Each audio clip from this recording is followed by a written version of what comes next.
Welcome to our segment on the Expert Talk, where we bring to you three trends that will transform the future of connected living. And our first expert joining us right here is Dr. Jonathan Reichental, founder and CEO of Human Future and ex-CIO City of Palo Alto. So we're looking forward to learning from you on the global perspective and the various trends that are transforming the future of connected living.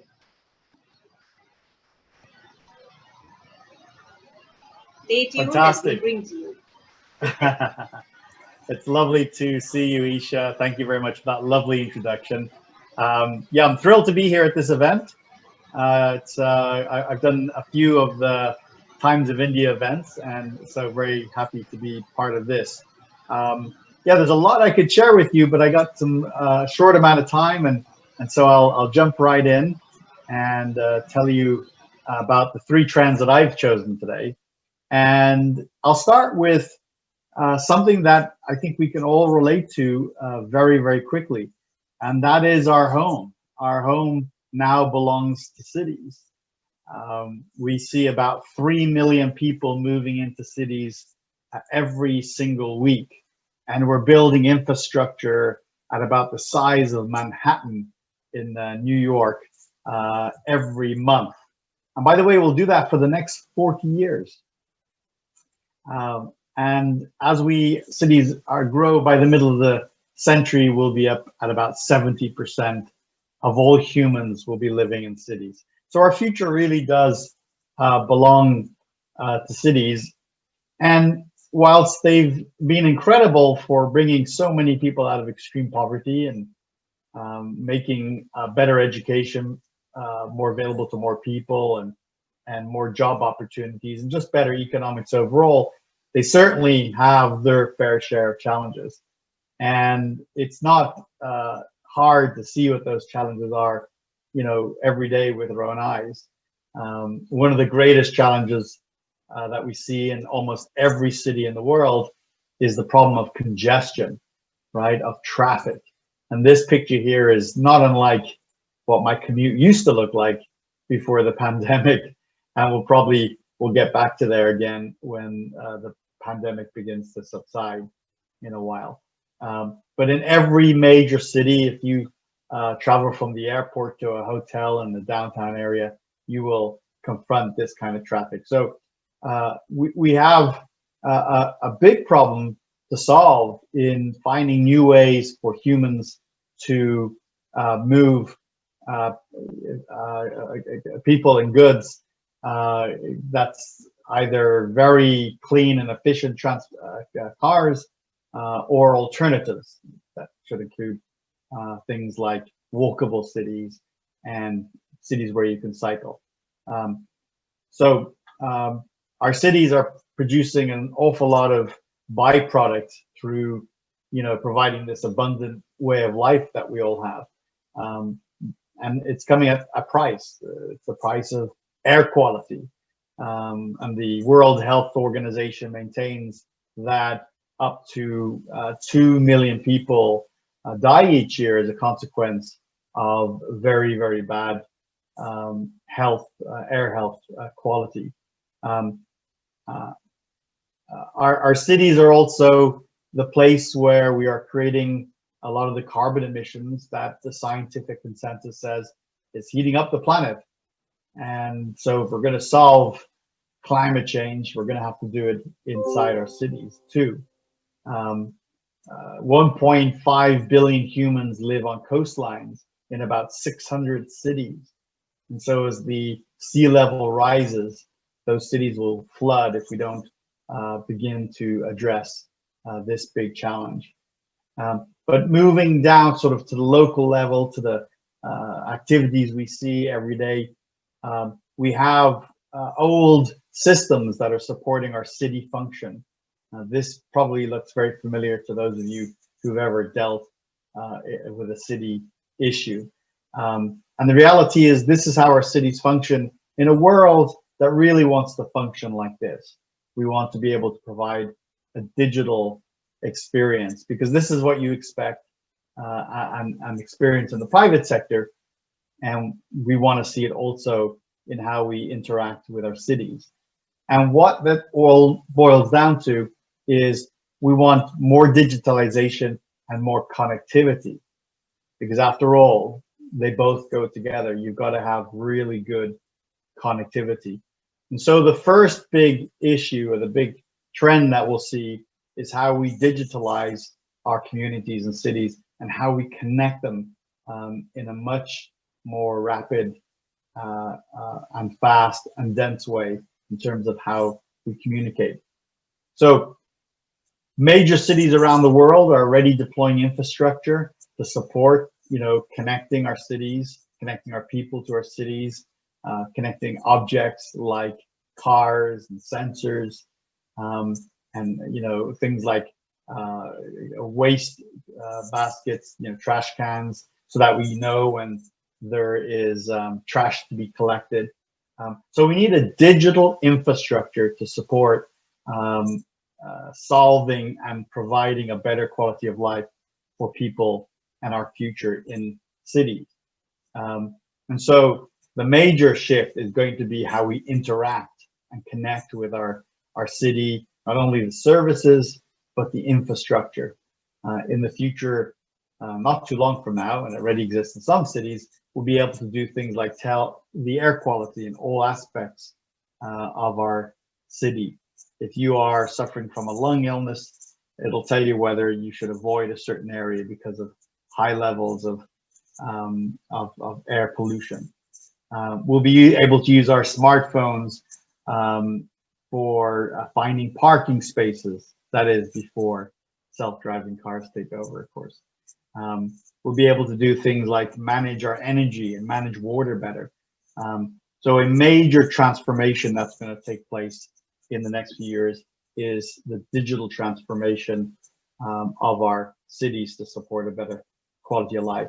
And we'll see some of it. We'll have to connect things like sensors, and those sensors will show up on lampposts, right? So here you see one. This is actually a project that I did with my team in Palo Alto when I worked there. And this set of sensors here does things like detects available parking spaces. It also counts traffic. It also detects, for example, the speed of cars, the type of vehicle, the direction they're headed in. And we could add more and more sensors to this to enable us to capture more data that helps decision makers, helps inform our communities, so our cities again function better through better connectivity. In New York City, for example, there were over 22,000 phone booths, and of course, as we entered the 21st century, and more people had cell phones and finally smartphones. Nobody was using these telephone booths anymore. But the telephone booths were compelling because they had power and telecommunications going to them.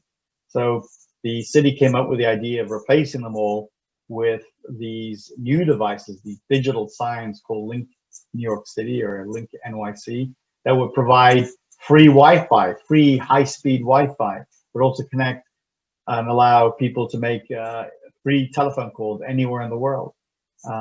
Digital sign would enable people to get information about the community. So not only can people connect to this thing, but they can be connected to each other through this digital signage. Now, the next big phenomenon that's related to our cities is the future of cars. And it's been said that one of the biggest game-changing technologies of the first 50 years of the 21st century will be the emergence of the autonomous vehicle. Cars will drive themselves. I have no doubt. The reason I can say this with confidence is because I have been in many of them, and there are many self-driving vehicles already here in Silicon Valley. But that's not all. There is a quick acronym that I'm going to share with you called ACES, A-C-E-S. ACES is an easy one to remember, and it describes a more connected automobile future. The A stands for autonomous, as you can probably imagine. The future will be about autonomous vehicles, and that will include things like drones and trucks and buses and even motorcycles and bicycles, which return themselves when left at any location. And so the C then stands for connected. Every car pretty much coming off the production line today is a connected car, whether it's connected to a satellite system for information on weather or roadworks, or it actually now is connecting with the infrastructure, collecting data about congestion and other infrastructure alerts that a car should be aware of. Cars will connect with each other, and when they're autonomous, they will negotiate around each other. And then the E of the ACES is for electric. And we just had an announcement here in California that by 2035, it's only 15 years away, we will no longer be able to buy or sell gas-powered cars in California. And I know there in India too, you have some pretty aggressive goals in the 2040s for a similar target. And then the final letter of ACES is S. It stands for shared. We won't own cars. We will be just having them on demand. There will be fleets of cars managed by organizations that we will just call up on our cell phones or our smartwatches, or probably the next connected device that we can't even think of right now. And so that will totally transform the automobile industry. But it'll go much further than that. When cars can drive themselves and are connected to the infrastructure, we can design our cities differently. We don't need traffic signals or stop signs, or we don't even need lanes. So we certainly don't need the grid system, which has been such a significant architecture of American cities and other more recently built cities. We have built our cities around cars and not around people in the last 100 years, which is terribly unfortunate. What connected cars might enable us to do is to start to build our cities around people again. And that's really a good news story. Now, the third and final connected technology I want to share with you is the emergence of drones. Today, they're quite rare and they're sort of a hobby. There's sports with drones, and we see drones definitely in things like building inspections, in emergency management, for making movies and documentaries where you have to have a flexible camera. So they've become extremely popular and valuable over the last decade or so. But they're going to be a lot more present and a lot more connected in our society soon.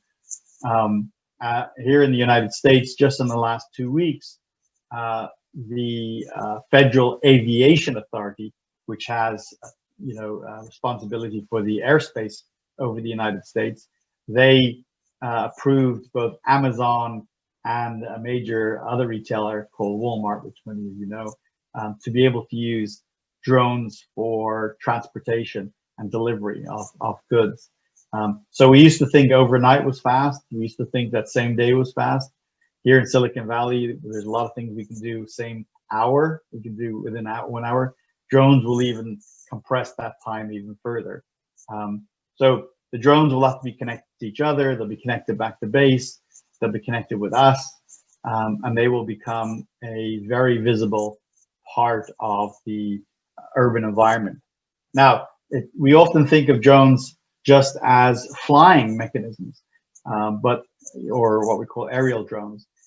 But there is also the emergence of terrestrial drones, these vehicles that drive around communities and increasingly will be driving around communities, delivering things and picking up objects.